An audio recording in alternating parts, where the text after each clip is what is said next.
Hey, this is Daniel from Adorama. We're here in my studio in New York City with Marissa, and we're taking some portraits. And in this video, I'm going to talk a little bit about appropriate posing for the types of lighting and outfits that you might have the model in. So for this first setup, I'm keeping it really simple. We've got a really casual outfit, very young, something you might shoot, let's say a high school portrait or just something, a really fun shot, a commercial model shot, something like that. Jeans, no shoes, you know, just a sweater, really nice for the season, very little makeup. And I'm keeping it really simple. I'm in a daylight studio, but of course it's cloudy out and I'm not gonna rely on the daylight all the time. So I have an umbrella set up here, which gives me a nice big sweep of light. It covers up the whole studio with just a wash of light, which is a similar kind of look that I would get with using the light from the windows. And I've got her on the ground because that's very casual, right? If you're shooting a casual shot, you want to have people do casual things. If we were on the beach, you might be kicking sand or splashing water at the shore with her jeans rolled up. I'm in a studio, so if I just have her standing there with her hands in her pockets, that's not gonna look very casual, it's gonna look odd. So by putting her in a casual outfit, sitting her on the ground, it feels like maybe she's hanging out in her apartment or just in some space, in a loft space, and it just creates a nice, fun, light shot. So for this, I wanna focus on happy pictures, laughing, you know, having a good time, really being young and vibrant.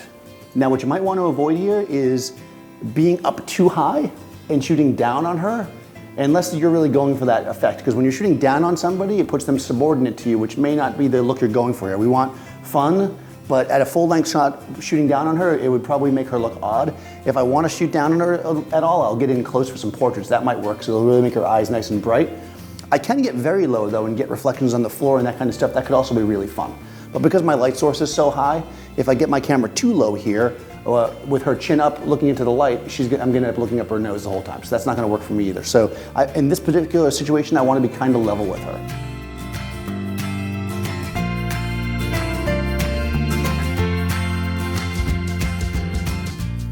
So for this next setup, Marissa's wearing this kind of beautiful dress and we're gonna have a little bit more of like a glamoury fashion edge to it. So for this one, I have her stand so we can definitely see the cut of the dress and everything looks really nice. And we've changed the lighting to make it much more dramatic. I have a beauty dish with a grid and then also a grid coming from the back. So we've got this kind of really dark background with just light kind of etching her out, creating a nice form. So for these poses, we want to really be really powerful.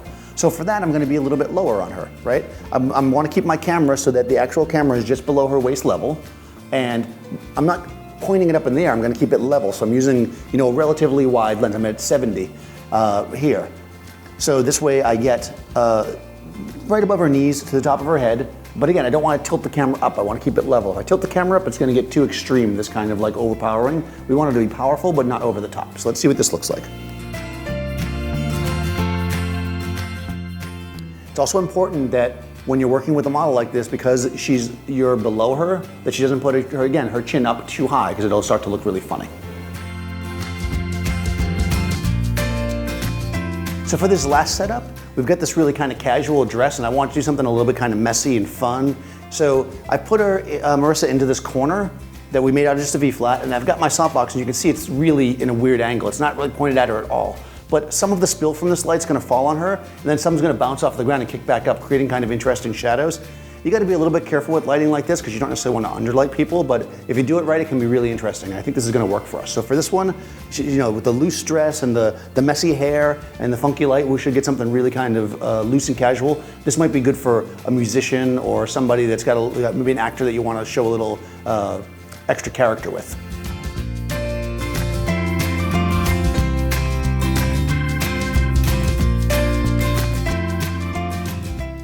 So remember, when you're shooting people, portraits, these kind of things, you want to think about the lighting, you want to think about what they're wearing, and then also how you're going to pose them and position the camera.